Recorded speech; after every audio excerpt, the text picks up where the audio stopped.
అంటే దగ్గర దగ్గర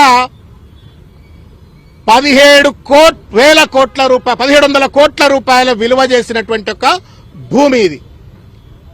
ఈ భూమిని రేవంత్ రెడ్డి గారు తన బినామీ సంస్థలుగా చలామణి అవుతున్నటువంటి కొంతమంది ప్రైవేట్ వాళ్లకు వంశీరామ్ బిల్డర్స్ అని చెప్పని, అపర్ణ లీడ్ ద ఫ్యూచర్ అనేటువంటి ఒక సంస్థ వాళ్లకు టెండర్లు లేకుండా, సహేతుకమైన అగ్రిమెంట్లు లేకుండా, ఏ డాక్యుమెంట్లు పారదర్శకంగా ప్రజలకు అందుబాటులో ఉంచకుండా అత్త సొమ్ము అల్లుడు దానం చేసినట్టుగా ఇవాళ వంశీరామ్ కు అపర్ణ లీడ్ ఫ్యూచర్ వాళ్లకు కట్టబెట్టి తద్వారా 1,000 కోట్ల రూపాయల కమిషన్లు దండుకుంటున్నారు. ఈ ఆరోపణ చేయడానికి ఉన్నటువంటి ఒక పూర్వాపరాలు ఒక్కసారి నేను మీడియా ద్వారా తెలంగాణ ప్రజలందరికీ కూడా తెలియజెప్పే ప్రయత్నం చేస్తాను. గౌరవనీయులు భారతదేశ ప్రధానమంత్రి నరేంద్ర మోడీ గారు దేశవ్యాప్తంగా scheme for special assistance for states for capital investment అని చెప్పని ఇంగ్లీష్ లో సాస్కీ అంటారు. ఆయా రాష్ట్రాలలో మూలధనం ఉత్పత్తి చేయగలిగేటువంటి ఒక ఇన్ఫ్రాస్ట్రక్చర్ ను డెవలప్మెంట్ చేయడం కోసం అని చెప్పని దేశవ్యాప్తంగా 5,000 కోట్ల రూపాయల ప్రత్యేకమైన ఫండ్ ను కేటాయించి ప్రతి రాష్ట్రంలో prime minister Ekta unity mall, PM Ekta unity mall అని చెప్పని మాల్స్ నిర్మాణానికి శ్రీకారం చుట్టినారు. దానిలో భాగంగా ఏ రాష్ట్రం అయితే పిఎం ఏక్తా యూనిటీ మాల్ నిర్మించుకుంటుందో కేంద్ర ప్రభుత్వ కేటాయించిన నిధుల నుండి 100 కోట్లు 200 కోట్లు depending on the size of the construction of the mall లోన్లు కేటాయించారు అని చెప్పని కేంద్ర ప్రభుత్వం పాలసీ. ఆ పాలసీ ప్రకారంగా తెలంగాణ రాష్ట్రానికి 200 కోట్ల రూపాయలు కేంద్ర ప్రభుత్వం కేటాయించింది.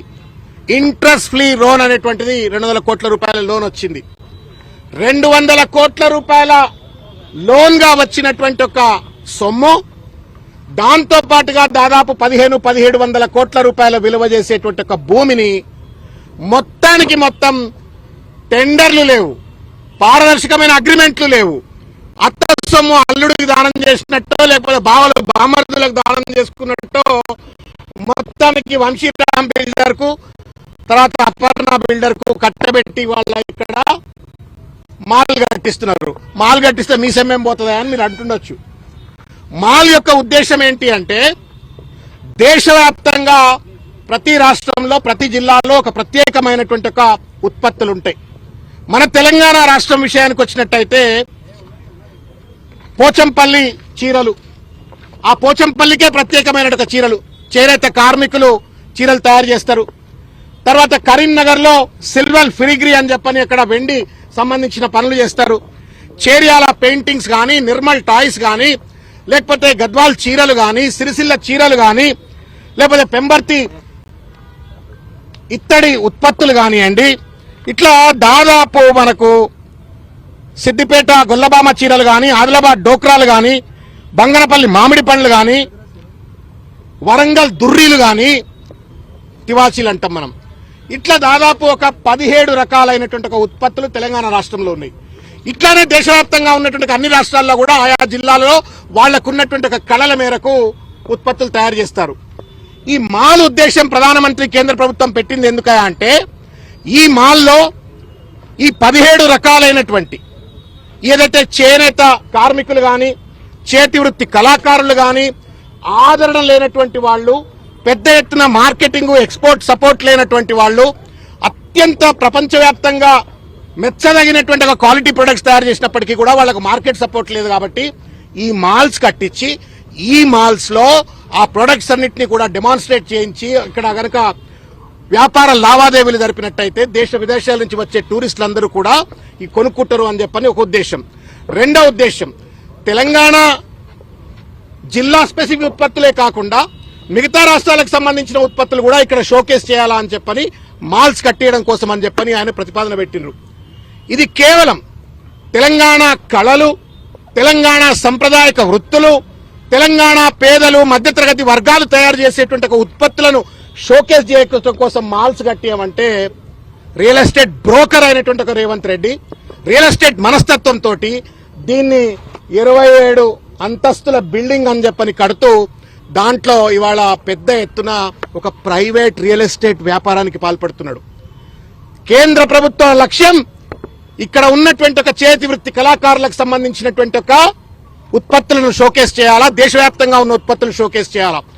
రేవంత్ రెడ్డి దాన్ని మరుగున పెట్టి ఇవాళ ప్రైవేట్ వాళ్లకు అప్పనంగా కేటాయించి, ఇది గోల్డ్ మైన్, ఇదంతా రాయదుర్గం అంతా గోల్డ్ బంగారం, ఇంచు భూమి ఇక్కడ బంగారం లెక్క ఉంటుంది, అంత కాస్ట్లీ భూమి. ఈ భూమిని అప్పనంగా కట్టబెట్టిండు. డెవలప్మెంట్ అగ్రిమెంట్ ఎవరితో చేసుకున్నాడు? Telangana state trade promotion corporation అని చెప్పని వాళ్ల పేరు మీద ఉన్నటువంటి 6 ఎకరాల భూమిని డెవలప్మెంట్ అగ్రిమెంట్ వంశీరామ్ బిల్డరు తర్వాత అపర్ణ వాళ్లతో చేసుకొని, జనరల్ గా ఏం చేస్తామన్నా, ఇంత పెద్ద టవర్లు ఇంత కాస్ట్లీ ఏరియాలు కడితే 50-50 రేషియోల డెవలప్మెంట్ అగ్రిమెంట్ చేసుకుంటారు. కట్టినోడికి 50%, భూమి ఓనర్కు 50%, లేదు భూమి ఓనర్కి 60%, కట్టినోడికి 40%, ఇట్లా చేసుకుంటారు.